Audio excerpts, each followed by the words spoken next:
Within the theatrical sanctuary of Luthen's Coruscant gallery, this scene functions as the political and operational crucible of the burgeoning rebellion. The true hinge of this interaction is the simultaneous introduction of two women critical to long-term success of the rebellion, Mon Mothma and Kleya Marki. But the first time you watch, you'd be forgiven for thinking you're only meeting one key player here. Mon Mothma became a legendary rebellion authority figure among Star Wars fans from a few brief moments in Return of the Jedi, so she already has an aura. Then there's the posh car, her appearance. It all grabs all of your attention, and you may be forgiven for not noticing Luthen's smartly dressed, alert, and serious-looking partner, which is exactly how she'd want it. Mon and Kleya represent the rebellion's essential dual nature, the legitimate political front and the ruthless operational anchor and security analyst. The gallery is first and foremost the perfect stage for deception.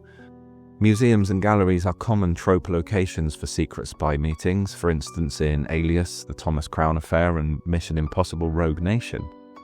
Luthen and Mon instantly snap into their public personas, delivering exaggerated performances of aristocratic camp and senatorial stress.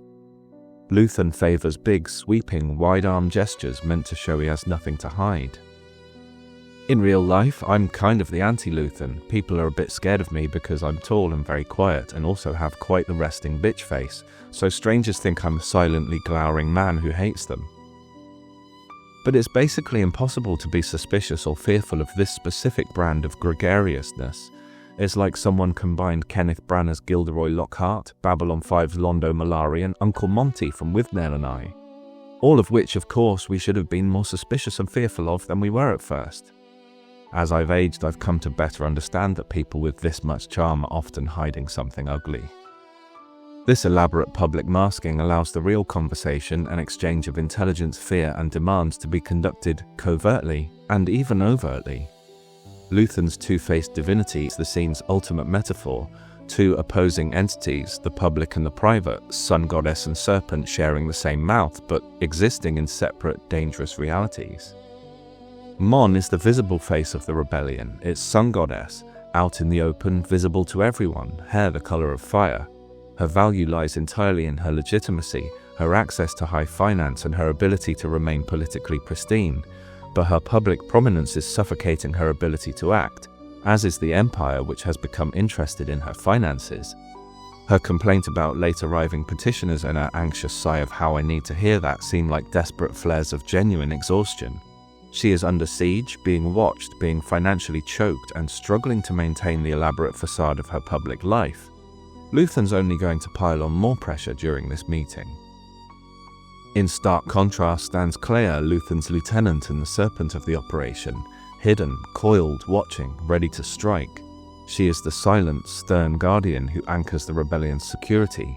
She immediately flags the new driver as a potential threat variable, and when the driver's attention follows Mon, she flawlessly executes a diversion, pulling his focus with talk of terribly interesting coins. Kleya ensures the perimeter holds, providing the necessary window for Luthen and Mon to descend into the private realm of whispers. The mouth might represent how the two women speak as one in support of the same goals, or it might be Luthen himself.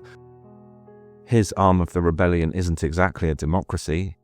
Only he speaks for the cause, ensuring every action, demand, and risk is calibrated by his sole, uncompromising voice. It may sound like Luthen's having two conversations here, a loud one as a cover and the genuine, quieter one underneath, but I think they're the same speech.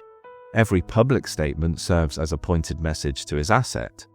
Free your mind, Senator, this is a place where time stands still, humbled by the insignificance of our daily anxieties. Mon is consumed by daily anxieties of surveillance and paranoia and cannot think clearly. Instruction: step back, Senator, stop focusing on the minute political threats and focus on the long game, like the history that surrounds you. Referring to the gallery as a temple of patience is telling her to endure. Yours is a rich history. I think this one is very sarcastic. Mon complains about her husband's day-of-day custom and the burden of her Chandrilan heritage. Rebuke: your established wealthy background is precisely why you have the access we need. He is also scorning the comfortable political class that created the conditions for the Empire to rise in the first place, a jab at the cultural stagnation that keeps her husband obsessed with military artifacts rather than fighting real oppression. Mon's "that's a kind way to put it" is a classic upper-class deflection, proof that she's picked up on what he's laying down.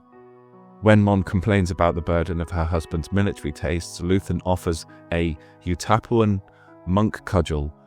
Luthen reminds Mon that she is surrounded by the tools of power, but she must stop treating them as harmless historical artifacts like Perrin does and use them as real weapons to support the fight. Luthen escorts Mon to the back, and the pressure culminates when Mon suggests bringing in a new person to help with funding. Luthen vehemently shuts down the proposal, prioritizing security over growth. This confrontation exposes the fundamental chasm between their respective definitions of vulnerability. Mon sees vulnerability as personal collapse, the terror of being exposed, politically ruined and potentially punished severely.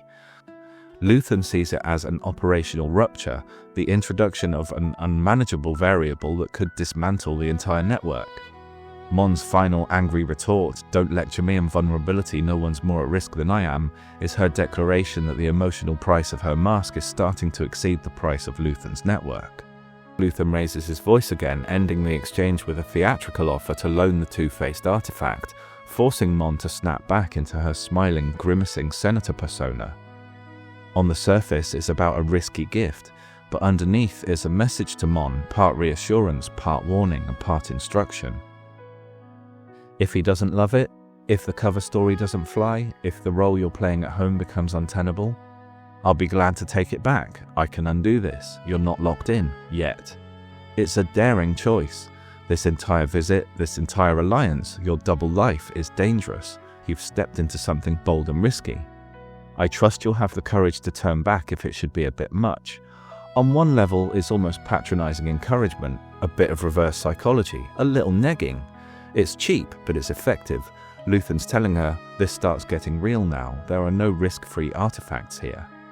Mon smiles for the driver. Kleya stays watchful. Luthen laughs, playing the man with no worries in life. This is the cost of rebellion at its highest levels, an emotional exchange rate measured in false civility and forced composure. The sun goddess returns to the light, the serpent coils in the dark, and Luthen, the mouth between them, speaks both languages fluently. The rebellion can't afford transparency yet. For now, survival means smiling while the Empire slowly chokes you with a gloved hand. This scene, the volatile rendezvous with the Imperial contact Lieutenant Gorn, functions as a brutal stress test for the entire Aldhani operation. Stripping away any sense of romantic idealism, the encounter reveals the naked, high-risk reality of early rebellion. While the surface tension is rooted in conflicts of authority and trust, the true theme of the scene is operational scarcity, the desperate lack of material resources, time, and redundancy that exacerbates every minor interpersonal and logistical challenge into something huge. The most immediate manifestation of this theme is the scarcity of materials and planning. Gorn's bitter complaint, "We don't even have enough comms as it is," and the revelation that the team must scavenge his belt and gloves to complete Cassian's uniform, underscore the mission's financial and logistical fragility. This is not a well-funded, state-level operation, it's a desperate guerrilla action where every item is precious. The loss of a single comms unit is a life-threatening compromise of the backup plan, forcing the team to run closer to the absolute edge. This material scarcity immediately transforms any potential problem, such as Cassian's sudden arrival, into a crisis because the team lacks the logistical padding to absorb the shock of the unexpected. The pressure cooker environment forces the conflict over leadership and scarcity of authority. Gorn, risking his life within the Imperial structure, demands consultation. Fel's sharp retort, "It's not a vote," is the definitive answer. Fel rejects consensus out of necessity. When resources are critically scarce, efficiency and compartmentalization become priorities. As Taramin points out, they're even losing daylight. There simply isn't time for a discussion.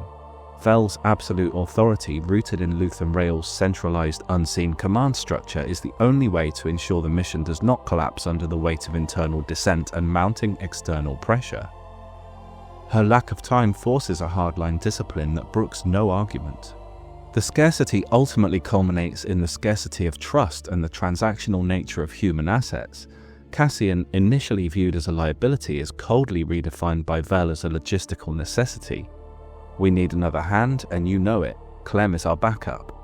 This statement frames Cassian not as a comrade or recruit, but as a fungible resource, a body necessary to execute a demanding operation.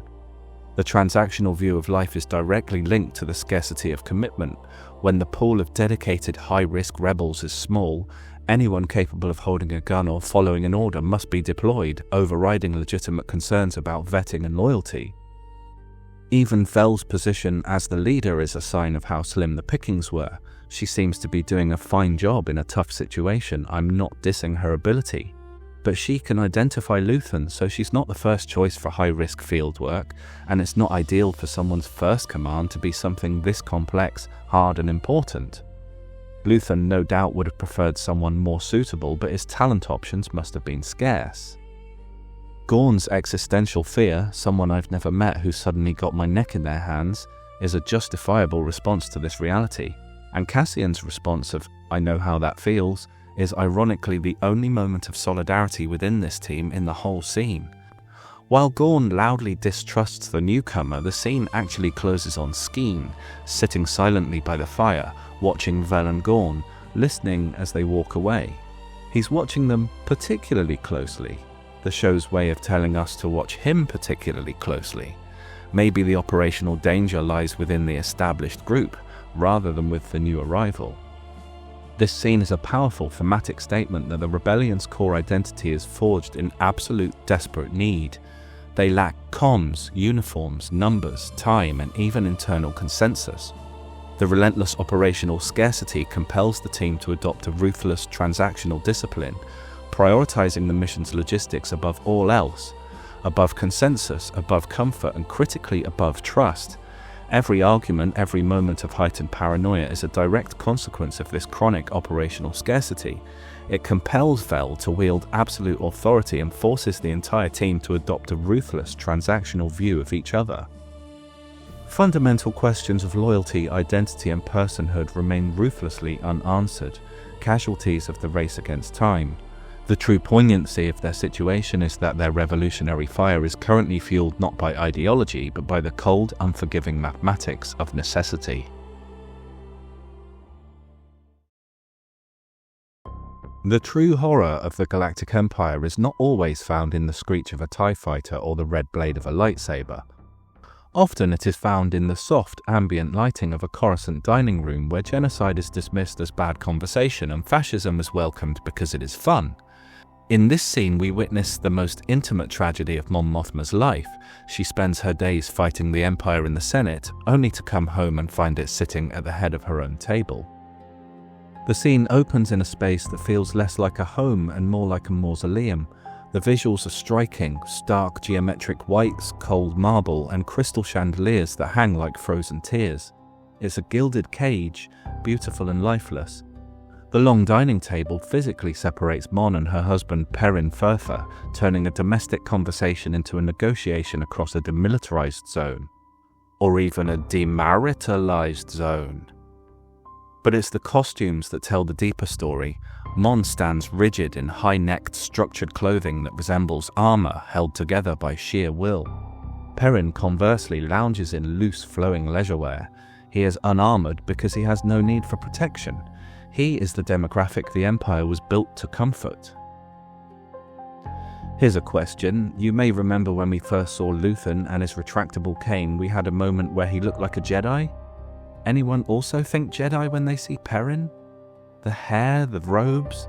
Now I know he's probably just wearing high-end posh boy pajamas and dressing gown, but maybe Perrin's wardrobe suggests a dark fashion trend among the Coruscanti elite. The co-opting of Jedi austerity into a symbol of ultimate luxury and safety. Conquering cultures do this all the time. I'm imagining the first layer of this trend is performative austerity, a phenomenon often seen in the ultra-wealthy of any era, just as billionaires in our world may wear plain t-shirts to signal a detachment from material status. Perrin co-opts the Jedi aesthetic of poverty and renders it in expensive silks. The Jedi wore rough-spun tunics because they owned nothing. Perrin wears designer approximations because he owns everything. He thinks he appears zen and detached, when in reality he's obsessed with material comfort. Deeper than mere vanity, this fashion choice also acts as a trophy of the victor. Empires historically consume the cultures they destroy, turning the sacred symbols of the conquered into the meaningless accessories of the conqueror. Kashmiri shawls were items of great luxury, requiring hundreds of skilled hours' work, and they were often adorned with paisley, a pattern from India with great spiritual and historical significance. In the 1800s, we started churning out mass-produced Kashmiri shawls as fast fashion items from places like Paisley in Scotland. That's not a coincidence, that's why it's called that. I don't know the Indian name for it, which is a shame. I won't look it up right now because that kind of defeats my point. And Paisley itself? I have a car air freshener with that pattern on. 14 years after Order 66, the Jedi are not just gone, they have been culturally metabolized. Turning the holy vestments of the Jedi Order into leisure wear is the ultimate flex of the victor. We destroyed you, and now we wear your identity as pajamas. The appropriation also feeds into Perrin's delusions of grandeur, acting as warrior sage cosplay. Perrin speaks fondly of his regimental days. He likes old weapons of war, yet his demeanor suggests a man who treated military service as a social club. I have no doubt his service was more Prince Andrew and less Prince Harry. Or like those Korean generals who have so many medals they go down their legs when they haven't been a warrior in their lifetimes. The Jedi were the galaxy's preeminent warrior monks, generals who led from the front.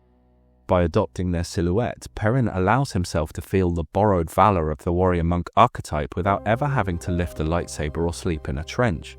It's a way to feel martial and deep while remaining safe and shallow.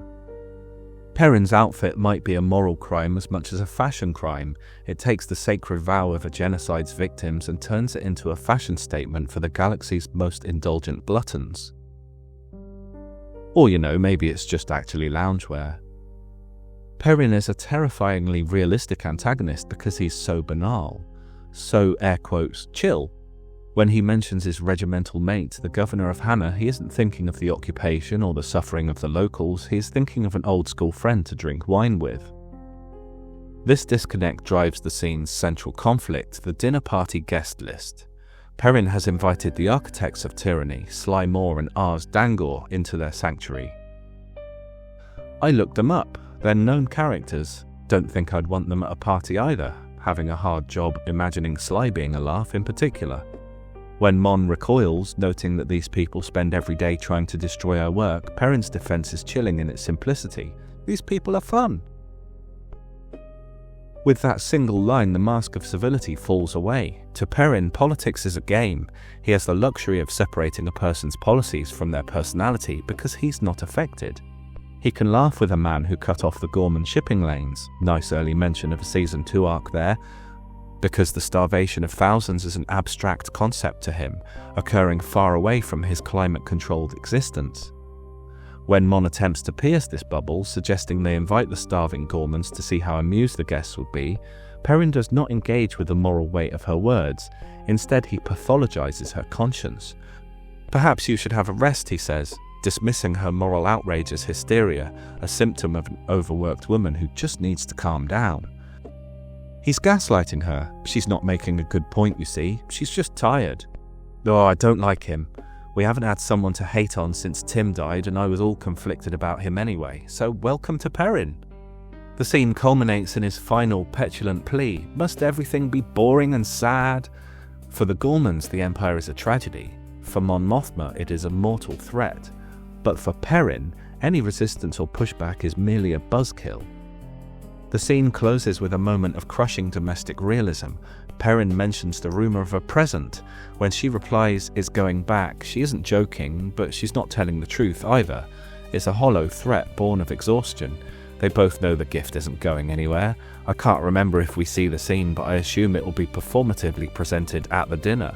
Her words are less a decision and more a weary release of frustration, a verbal slap on the wrist that Perrin barely feels. It captures the paralytic inertia of their marriage. Mon is fighting a real war with real stakes while trapped in a house of white marble with a man who thinks tyranny is entertaining, realizing that the most dangerous distance she has to cross isn't the galaxy, but the length of her own dinner table. Kalga, by the way, is the original Kashmiri name of Paisley. The rebels huddle in the tent like conspirators around a sacred fire, but the object of their worship gives no heat. It's a toy. Well, it's a lump of mud, wood and glue shaped into a valley and nested Imperial garrison. Nemik's masterpiece, part art project, part act of faith. British viewers of my advanced age may be reminded of the Thunderbirds' Tracy Island that they made on Blue Peter in the 1990s. I find it quite endearing that it's significantly better than it probably needed to be, and that Nemik is still being all precious about who touches it and the fact that it's not to scale. But the glue's still damp, the rain gets in. The rebellion, as it turns out, has the same problem. It holds together, but only just. Vel starts her briefing like a history teacher who's lost patience with the syllabus. 13 years ago the Empire liberated the airbase, she says. Of course, they didn't liberate anything. They occupied it, discovered its value, and then claimed it. She doesn't make it clear in her delivery, but that liberated is a sarcastic aping of Imperial language. The Empire took the Sacred Valley and made it a payroll depot.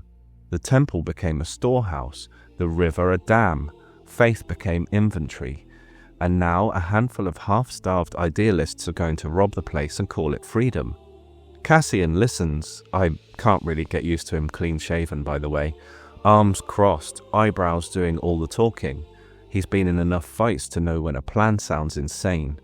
A box freighter, he scoffs. Those were ties. You'll be lucky to make the horizon. Vel smiles like someone explaining the punchline of a very dark joke. Exactly. That's how you know they're serious.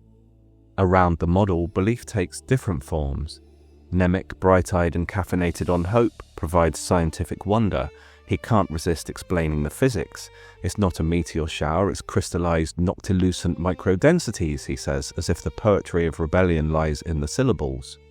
Gorn, the double-agent soldier, offers cultural memory. He gives the mythic version, the Eye of Aldhani, a celestial curtain drawn across the sky, a sacred spectacle reduced to a pretty sad affair now that the Empire has relocated everyone.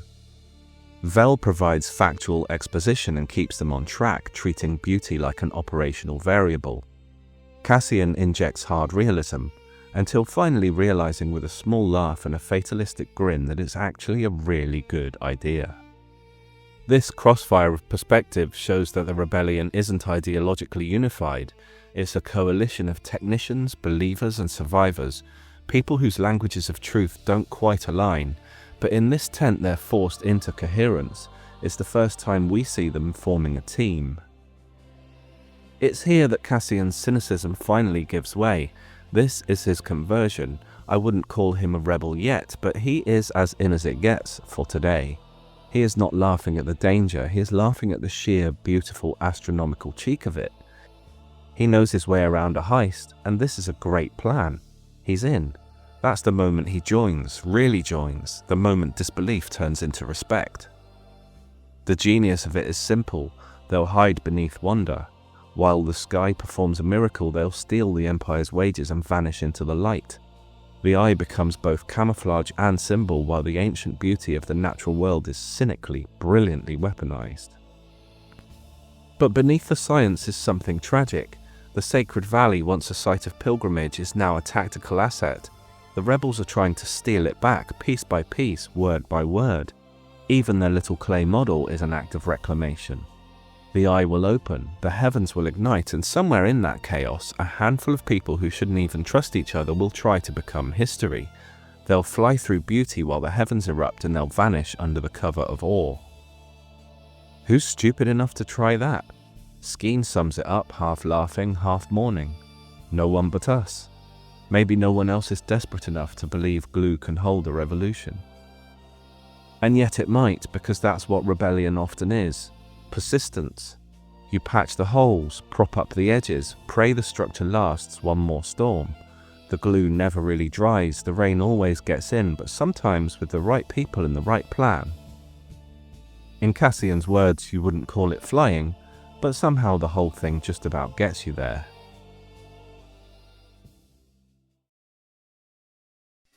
In the stark white geometry of the Imperial Security Bureau conference room, where the table is round but the hostility is pointed, Dedra Meero and Lieutenant Blevin stand silently, arms crossed, two functionaries scowling across a gulf of professional resentment, waiting for their superior to bid them speak. The enemy this scene suggests is not some scruffy rebel on a forgotten moon, it is the rival across the table who threatens your portfolio. The immediate crisis is a Starpath unit recovered on Ferrix, but the real argument is about office turf. Blevin, the embodiment of the bureaucratic traditionalist, frames Meero's strategic curiosity as brazen self-promotion. She's merely overreaching to increase the size of her portfolio. This is the core dysfunction of the ISB. Efficiency and ambition are immediately pathologized as careerism. Here's something I didn't realize until writing this. You may well be ahead of me on this one. The ISB is not a general intelligence operation. I'd been kind of running on this assumption that it was until now, but it isn't. The Empire has one of those, usually referred to as Imperial or military intelligence. For example, Director Krennic is an MI. The ISB is an internal security department which only monitors threats to the Empire from inside the Empire, including citizens considered its property, like those of Ferrix. Their role is surveillance. They monitor, they collect data, they process reports. They obviously can, with some effort, though that changes, access and get oversight on tactical power from enforcement and military divisions when they notice a threat. But they exist to measure compliance KPIs.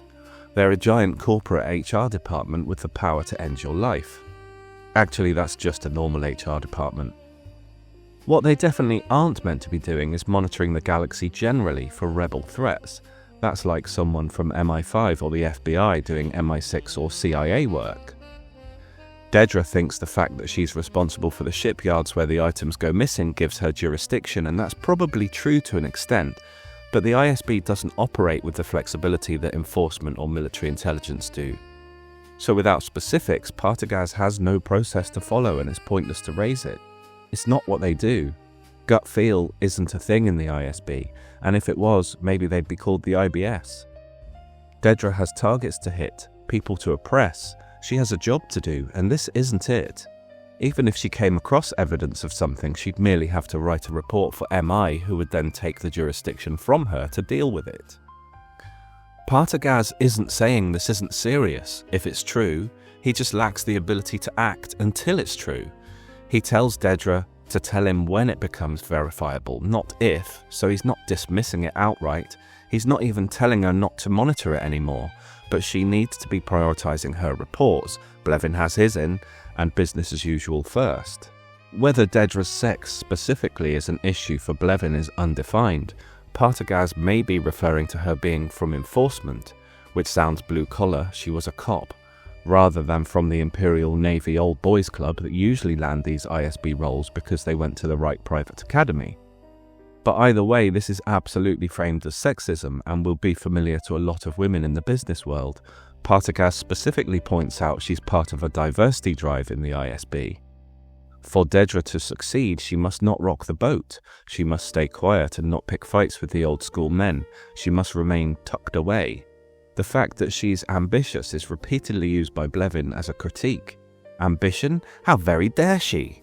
Her ambition is tolerated by Partagaz, but only on the condition of flawlessness and absolute results.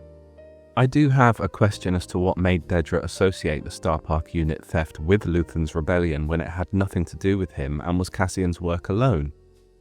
Maybe it's just because it happened to be the kind of equipment that Luthen was organising to have stolen.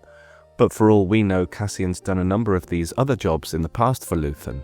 He'd never met or spoken to him before, but Cassian never gave the impression he'd never traded with him via Bix in the past, when he asked her to set up an urgent sale to him. She said she saw patterns in the equipment stolen and the methods, so maybe Dedra's noticed Cassian's footprints as well as Luthen's here. The scene ends with Partagaz condescending to Dedra under the pretense of giving kindly mentorship. He doesn't care about her fierce intelligence, the pattern recognition skills, her brilliance as a detective. He cares about her cruelty as productivity, her excellent detention numbers. Dedra isn't rewarded for her strategic insight, she's congratulated for her brutality. The ISB's bottom line isn't security but quantifiable terror. This of course raises some questions. Even in an authoritarian state, detention usually isn't its own goal. He didn't praise her crime statistics, only her detention ones. Keeping large numbers of citizens detained is expensive and not particularly desirable, unless the Empire's up to something. To finish out this scene, let's take a moment here to realize if the ISB had gone all in on finding Luthen, those plans never get stolen, and who knows whether Luke Skywalker would have meant anything in that scenario. Dedra's a thwarted goddamned authoritarian hero, but instead of rewarding her, the Empire puts her on report. And it's a testament to the writing and Denise Gough's performance that somehow we still kind of feel for her when she has to do something I, and so many of us, can identify with so very strongly. Go to work with a bunch of assholes every day. In the frigid quiet of the Aldhani night, huddled around a fire on their 3-day trek to the garrison, the rebellion's high rhetoric dissolves into a moment of pure, weary pragmatism. The group, a collection of ideologues and militants, is sizing up their mercenary, administering a fireside test. The ordeal begins with a clinical dump of requirements. Taramyn shoves a touchscreen across the dirt, itemizing the impossible homework, the Rono freighter specs and console layout, the detailed garrison map, and crucially the Aldhani phrasebook. This list defines the full scope of the commitment. They're not just asking for a pilot, they're demanding a linguist, a tactician, and an engineer, all before dawn. The full weight of the job, the intricate plan to weaponize celestial chaos, is delivered at the end of an exhausting few days for Cassian, and the entire silent jury of rebels leans in, watching his face intently, waiting for Cassian to break, to complain, or to show any flicker of doubt.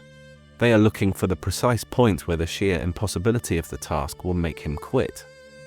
Cassian's reaction is not what they expect, and here is another moment that shows the subtle brilliance of the character. He is indeed overwhelmed by the volume of work, but he is not fazed by it.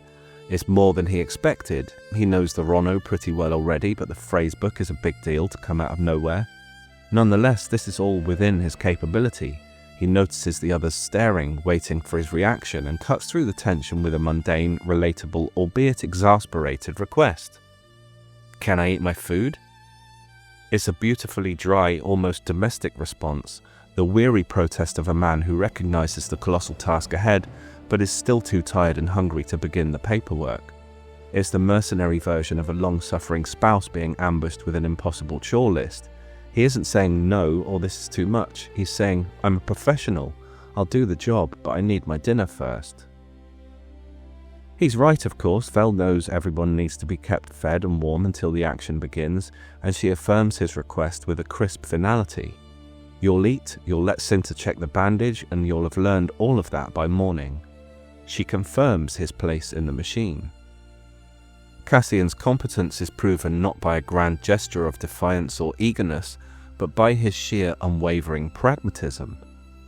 He confirms that the chaos of the rebellion cannot be allowed to interrupt the simple dignity of a quiet meal. Otherwise, what's the point? It's a moment of profound anti-heroic commitment. The professional is 100% in, but he refuses to perform enthusiasm for the group. In a few days he will face the Empire, an exploding sky, and his likely death. But first he must eat his mutton stew in peace. When Andor reaches Episode 4, something changes in the air. The Ferric story burned hot and fast, full of clang and heat, but Aldhani begins in the cold. The temperature drops, the light flattens, and everything starts moving slower, quieter. You can feel the oxygen thinning. Every thread in the episode shares that same pressure. Cassian adjusting to the climate of rebellion, Mon Mothma trying to breathe inside the Empire's surveillance, Dedra Meero forcing intelligence through the filters of bureaucracy, Cyril Khan being dragged back down into domestic gravity. Vel is flooded, treading water, thrown in at the deep end as a leader. The Empire is so pervasive it's become the weather, and everyone is learning how to live inside it. It begins fittingly with a machine so alive that it seems able to breathe.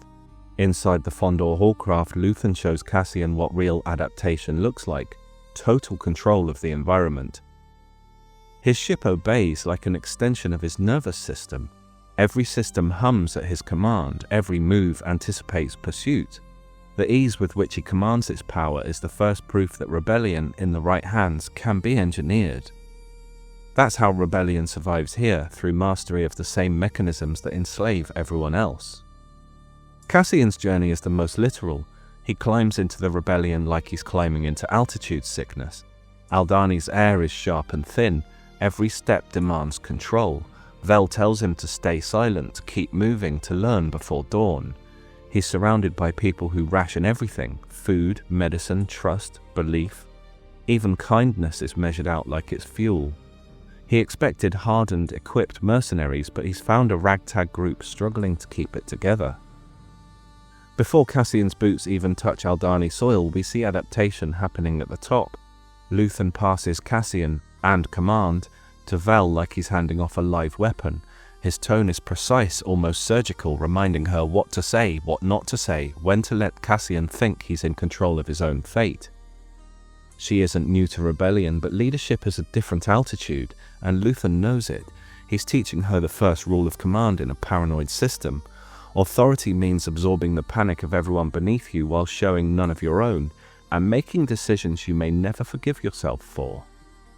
In orbit around Coruscant, Luthen changes skins. The scene of his transformation is one of the strangest kinds of vulnerability Andor ever gives us. A man alone with a mirror, practicing a smile.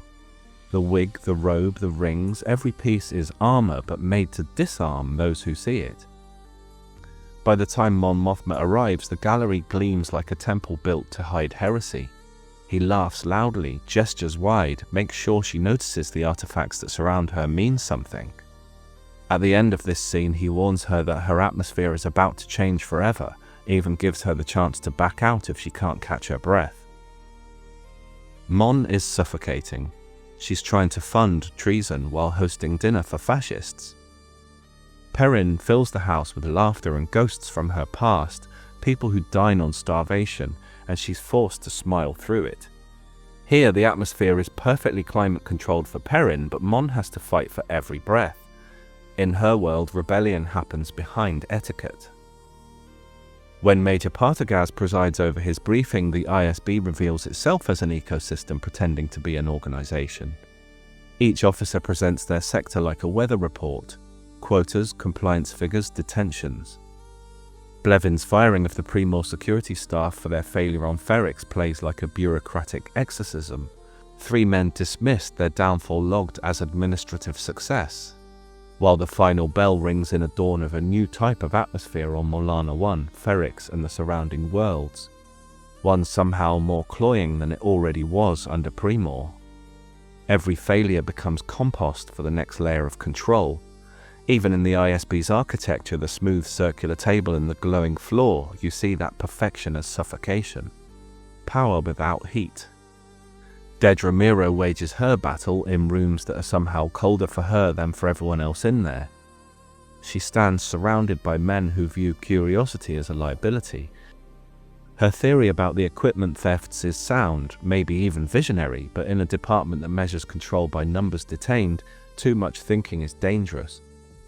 Dedra's required adaptation is spelled out to her.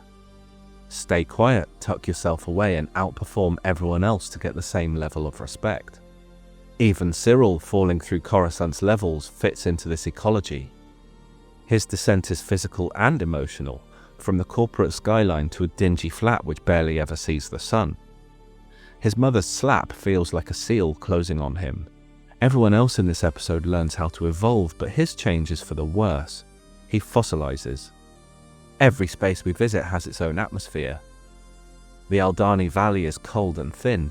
Coruscant's upper levels are glossy and airless, its lower homes humid and stale. The ISB's conference chamber perfectly conditioned. Each environment rewards a different kind of breathing. That's the quiet brilliance of this episode. It treats power as climate. The Empire doesn't have to chase you, it just controls the air you need to live. And in that atmosphere, rebellion behaves like weather too. It forms pockets, microclimates. a cold camp in the Highlands, a hidden room behind a gallery, a data anomaly buried in a report. Every act of resistance in Episode 4 is about carving out a space where someone can inhale without choking. If the first 3 episodes were ignition, the machine being switched on and tested, this is the moment it stabilizes. The story widens into a system of ecosystems, each one learning how to survive the others. Everyone is breathing differently, adapting, finding whatever rhythm the air will allow. By the time the episode closes, everyone has improvised their way into a new form. Luthen has become 2 men. Vel is learning to lead without certainty. Dedra is chasing intuition through a system that forbids it. Cyril is shrinking into his mother's apartment. Even the camera breathes differently now. Slower pans, colder light, longer silences. The show itself is acclimatizing, like it's realizing this is what rebellion feels like, a tightness in the chest and the discomfort of lungs adjusting. The Empire is a perfect, airless climate, a calculated systemic tyranny designed to ensure no one can draw a breath of free air. But in every sector, from the cold high-altitude camp to the gallery's back room, a single vital fact persists. You can control the air, but you cannot kill the need for it. This type of atmosphere creates resistance. It can't not. It's a reflex. It's the necessary contraction of the diaphragm, the unconscious primal fight against suffocation, and in that shared simple need the rebellion finds its infinite, enduring engine. Finally, for Cassian Andor, the sound of his acclimatization is the quiet promise of the dawn. Please like the video if you enjoyed my take, and consider checking out my Patreon if you want to help ensure I don't have to stop making these. We're always several videos ahead there. Thank you.